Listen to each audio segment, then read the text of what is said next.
Hello friends.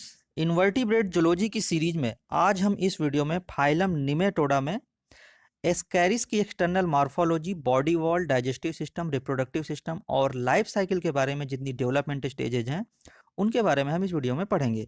पिछली video में हमने पढ़ा था phylum Porifera, phylum Coelenterata, phylum Platyhelminthes. उन वीडियो को देखने के लिए डिस्क्रिप्शन में लिंक दिया हुआ है, आप वहाँ से उन वीडियो को देख सकते हैं।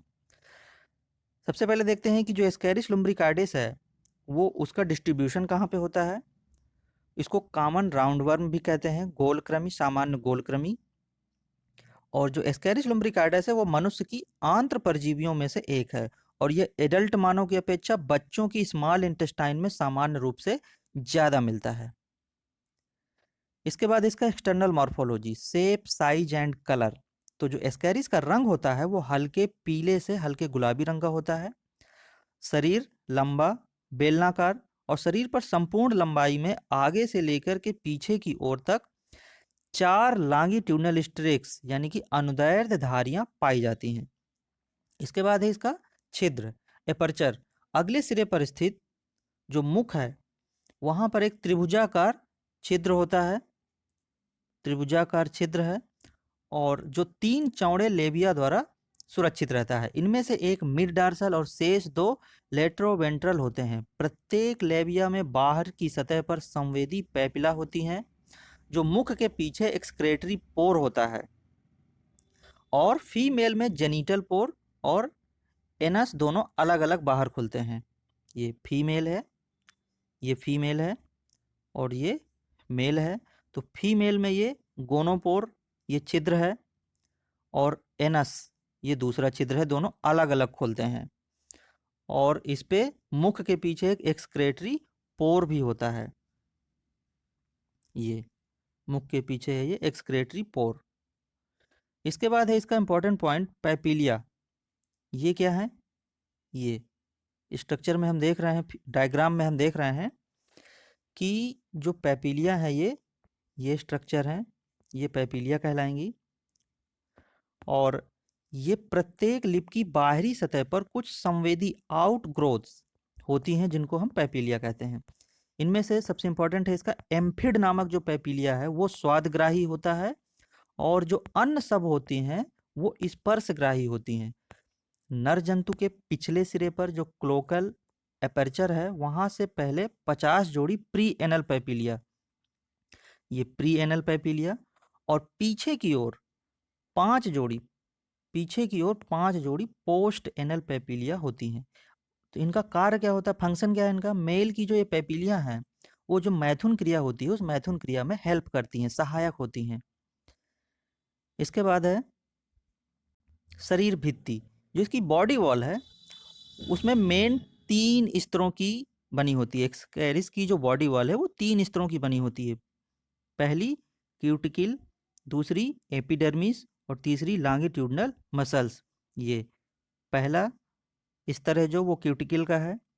इसके बाद जो सेकंड है वो एपिडर्मिस और जो तीसरा है इसका स्तर वो है लॉन्गिट्यूडिनल मसल। तो ये इसका बॉडी वॉल हो गया। इसके बाद है इसकी देह गुहिका, यानी कि इसी को कहते हैं बॉडी कैविटी। ये देह गुहिका, बॉडी कैविटी, अथवा इसी को कहेंगे स्यूडोसील। तो शरीर की जो भित्ति है और आहार नाल के बीच एक लिक्विड से भरी एक विस्तृत कैविटी होती है जिसे हम क्या कहते हैं? स्यूडोसील। और इसका विकास जो होता है वो भ्रूण की ब्लास्टोसील से होता है, जो इम्ब्रियो होता है उसकी ब्लास्टोसील से होता है। ये जो पोर्शन है ये है स्यूडोसील। और यहाँ पे हम देख रहे हैं ये एक लिक्विड की तरह होता है, ये लिक्विड की तरह भरा होता है ये। इसके बाद है डाइजेस्टिव सिस्टम, एलिमेंट्री कैनाल। इसमें सबसे इंपॉर्टेंट पॉइंट है इसका, इसमें एक छोटा फैरिंग्स, एक लंबी इंटेस्टाइन और एक छोटा रेक्टम होता है। इसमें से 3 लेबिया द्वारा सुरक्षित एक छिद्र होता है जिसे माउथ कहते हैं। और इसके बाद शरीर की जो सबसे लंबाई में संपूर्ण होती है, लगभग संपूर्ण लंबाई में फैली होती है, उसको क्या कहते हैं? इंटेस्टाइन। और सबसे नीचे का जो पोर्शन है वो रेक्टम कहलाता है। इंटेस्टाइन के बाद जो ये मेल में रेक्टम है वो क्लैका में खुलता है, और फीमेल में रेक्टम सीधा एनस द्वारा बाहर खुलता है। इसमें सबसे इंपॉर्टेंट पॉइंट है इसका, डिप्रेसर एनाई नामक एक विशेष पेशी भी होती है। ये देख रहे हैं जैसे कि हम चित्र में, जो ये बी है, बी वाला चित्र, ये फेरिंक्स है। और इसके बाद जो सी वाला जो चित्र है ये इंटेस्टाइन का है। और डी वाला जो चित्र है वो portion of intestine wall showing brush border इसमें शो कर रहे हैं। ये इंटेस्टाइन की जो वॉल है, जो आंत की जो दीवारें हैं, बॉडी वॉल है, वो ब्रश बॉर्डर शो कर रही हैं। इसके बाद है फूड फीडिंग एंड डाइजेशन, इसका भोजन, असन एवं पाचन। तो जो इसका एस्केरिस लम्ब्रिकाइडिस का जो भोजन है, उसके मानव परपोषी का रुधिर और उसकी आंत्र में मिलने वाला आंशिक रूप से या पूर्ण रूप से पचा हुआ भोजन होता है। आंत्र की कोशिकाओं द्वारा पचे हुए भोजन का अवशोषण किया जाता है और स्यूडोसोलोमिक लिक्विड द्वारा सारे शरीर में डिस्ट्रीब्यूट कर दिया जाता है। इसके बाद इसका श्वसन, रिस्पायरेशन। तो जो इसका श्वसन है वो अन्य अंतःपरजीवियों की भांति एनारोबिक या एनाक्सीबायोटिक प्रकार का श्वसन होता है। इसके बाद इसका एक्सक्रेटरी सिस्टम, उत्सर्जी तंत्र। तो एच के आकार का, ये देख रहे हैं हम ना, ये एच के आकार का केवल एक बड़ी उत्सर्जी कोशिका होती है, और इस तंत्र में दो लॉन्गिट्यूडिनल एक्सक्रेटरी कैनाल होती हैं। ये एक्सक्रेटरी कैनाल जो फेरिंग्स के नीचे एक ट्रांसवर्स कैनेलिकुलर नेटवर्क द्वारा परस्पर जुड़ी रहती हैं। जाल से टर्मिनल डक्ट निकलकर शरीर के अगले सिरे में स्थित एक्सक्रेटरी पोर द्वारा बाहर खुलती है। ये एक्सक्रेटरी पोर है, यहाँ पर ये बाहर खुल रही है। इसके बाद है तंत्रिका तंत्र, नर्वस सिस्टम। तो जो एस्केरिस का तंत्रिका तंत्र है उसमें सबसे इंपॉर्टेंट है इसका नर्व रिंग, सबसे इंपॉर्टेंट है इसका नर्व रिंग। और फिर रिंग, जो नर्व रिंग है वो फेरिंग्स के चारों ओर होती है। नर्व रिंग पर 4 प्रकार की गैंग्लिया होती हैं, ये हम चित्र में देख रहे हैं, ये गैंग्लिया हैं। और शरीर के पिछले भाग में 8 तंत्रिकाएं होती हैं, जिनमें से एक मोटर डार्सल नर्व कार्ड और एक ventral ganglionated nerve cord, 2 dorsal nerve cord, 2 पतली कोमल एवं संवेदी सेंसरी लेटरल नर्व और कनेक्टिव्स होते हैं। फिर इसके बाद इसका reproductive system, male reproductive system और फीमेल रिप्रोडक्टिव सिस्टम। तो जो मेल रिप्रोडक्टिव सिस्टम है उसमें केवल एक टेस्टीज होती है, एक टेस्टीज। और टेस्टीज का जो दूरस्थ भाग है, जो भाग है वो एक छोटी और मोटी कुंडलित नली, जिसे क्या कहते हैं, वेस्ट डिफरेंस, ये वेस्ट डिफरेंस। और फिर वेस्ट डिफरेंस के बाद एक अति मोटी चौड़ी व पेशीय सीधी नली होती है, सेमिनल वेसिकल बनाती है, ये सेमिनल वेसिकल। और फिर एक एजिकुलेटरी डक्ट भी होती है। फिर इसके बाद है इसका पीनियल सूक, ये बहुत इंपॉर्टेंट है इसका पीनियल सूक, इसी को क्या कहेंगे, कंटिका। और यह अवस्कर के पृष्ठ भाग में एक स्पिक्यूल्स या पीनियल सूक होता है। ये पीनियल सूक का फंक्शन क्या है, ये मैथुन के लिए फीमेल के जो जनन रंध्र हैं उसको खोलने में सहायक होती हैं। हम यहाँ पे चित्र में देख रहे हैं, ये पीनियल स्पिक्यूल्स, ये मैथुन के लिए फीमेल के जनन रंध्र को खोलने में सहायक होती हैं। इसके बाद है इसका female reproductive system. Female reproductive system में ओविडक्ट है, ये oviduct, ovary, mouth, intestine, rectum और ये यूटेरस, जिसमें से 2 ओविडक्ट और 1 यूटेरस होता है। प्रत्येक ओवरी एक लंबे धागे के समान अत्यंत कुंडलित होती है। ये देख रहे हैं हम, धागे के समान कुंडलित होती है। और यूटेरस में अंडों का संग्रह होता है। ये यूटेरस विद एक्स है, अंडों का संग्रह होता है। शरीर के अगले 1/3 भाग के निकट दोनों गर्भाशय परस्पर मिलकर एक पेशीय नली वजाइना बनाते हैं। इसके बाद है इसका इंपॉर्टेंट लाइफ हिस्ट्री, जीवन वृत्त। इसके जीवन वृत्त में सबसे पहला टॉपिक है इसका कॉपुलेशन एंड फर्टिलाइजेशन, दूसरा है जाइगोट, तीसरा है अर्ली डेवलपमेंट, चौथा है इन्फेक्शन ऑफ न्यू होस्ट और पांचवा है लेटर डेवलपमेंट। तो सबसे पहले देखते हैं इसका कॉपुलेशन एंड फर्टिलाइजेशन। तो जो कॉपुलेशन की क्रिया है वो मानव परपोषी की छोटी आंत के अंदर होता है। फर्टिलाइजेशन के पश्चात ही सेकंड परिपक्वन विभाजन हो जाता है। फिर इसके बाद जाइगोट बनता है जब इसका युग्मनज।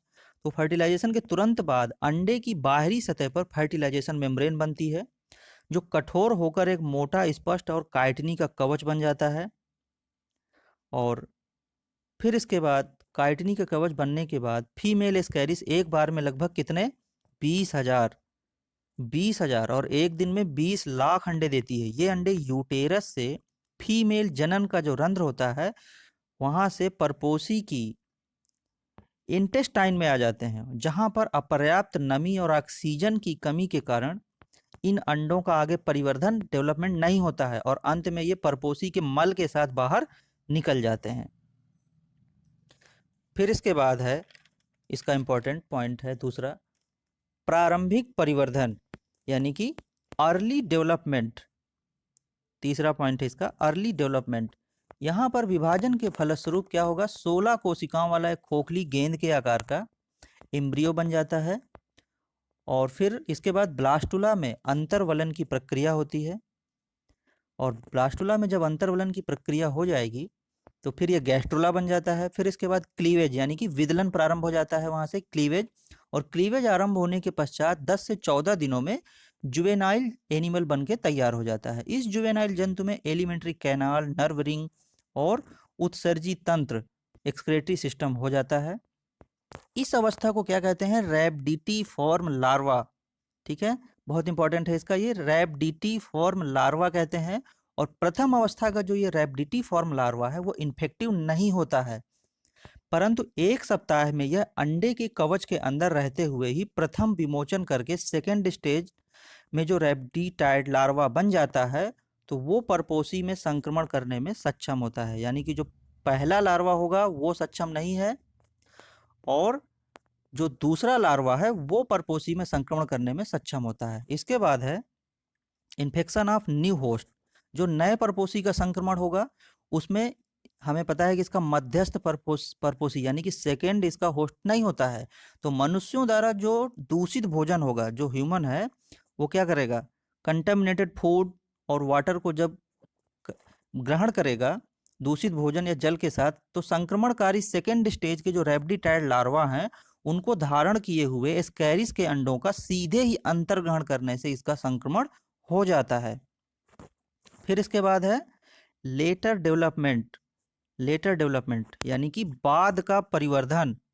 इसमें क्या होगा, अंडे से बाहर आने के बाद यह थ्रेसिंग मूवमेंट करके आंत्र की जो उपकला है उसको छेद करके हिपैटिक पोर्टल वेन में प्रवेश कर जाता है और हिपैटिक पोर्टल वेन इसे लीवर में ले जाती है।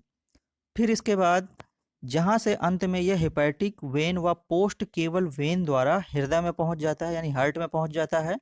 और फिर वह हृदय से पल्मोनरी आर्ट द्वारा फेफड़ों में ले जाया जाता है। फिर इसके बाद जब ये फेफड़ों में पहुंच जाता है तो फिर ये क्या करेगा, वहां पर रुधिर की जो कोशिकाएं होती हैं उनको फाड़ के कूपिका में पहुंच जाता है और फिर वहां पे लगभग 6 दिन तक वहां पे रुकता है। 6 दिन तक रुकने के बाद जो सेकेंड स्टेज लार्वा है वहां पर फिर मोल्टिंग होती है, जिसमें से ये क्या बन जाता है, थर्ड स्टेज का लार्वा बन जाता है। फिर ये थर्ड स्टेज का लार्वा जब बन जाता है तो ये वहां पे कितने दिन फिर रहता है, 4 दिन रहता है। फिर वहां पे जब ये 4 दिन रहता है तो 4 दिन के पश्चात फिर एक और मोल्टिंग होती है, एक और मोल्टिंग होती है जिससे फोर्थ स्टेज का लार्वा बन जाता है। फिर जब ये फोर्थ स्टेज का लार्वा अपने अस्थायी निवास स्थान जो कूपिका होती है उसको छोड़ देता है, जो कूपिका है वहां इस पे कूपिका को छोड़ देता है और फिर श्वसन नली से होकर के कहाँ पे आ जाता है, फेरिंग्स में पहुंच जाता है, और जहां से यह आहार नाल में पहुंच जाता है और फिर आंत्र में पहुंचकर अंतिम बार मोल्टिंग होता है और फिर एक क्या हो जाता है, एडल्ट एडल्ट बन जाता है। ये एडल्ट स्कैरिस का डेवलपमेंट हो जाता है। इस प्रकार से ये इसकी लाइफ साइकिल का वर्णन रहा। इसके बाद फिर इसका पैथोजेनेसिस है। तो स्कैरिस द्वारा जो होने वाले रोग को हम क्या कहते हैं, सामान्यतः एस्कैरिएसिस कहते हैं। इसके लार्वा है जो होता है इसका, उसके द्वारा रुधिर स्राव हो जाता है और वयस्क जंतु प्रायः आंत्र शोथ रोग उत्पन्न करते हैं। फिर इसके बाद इसका थेरेपी क्या है, चिकित्सा क्या है, तो जो 12 घंटे का उपवास करना चाहिए और 12 घंटे के उपवास के बाद फिर क्या लेना चाहिए, हेक्सिल रिसोर्सिनोल क्रिस्टल कैप्सूल लेना चाहिए और कुछ केमिकल भी लिए जा सकते हैं जैसे चीनोपोडियम का तेल। तो बायोलॉजी की आगे की वीडियो को प्राप्त करने के लिए चैनल को सब्सक्राइब कर लीजिए और बेल आइकन प्रेस कर लीजिए, जिससे आपको समय से वीडियो का नोटिफिकेशन प्राप्त होता रहे।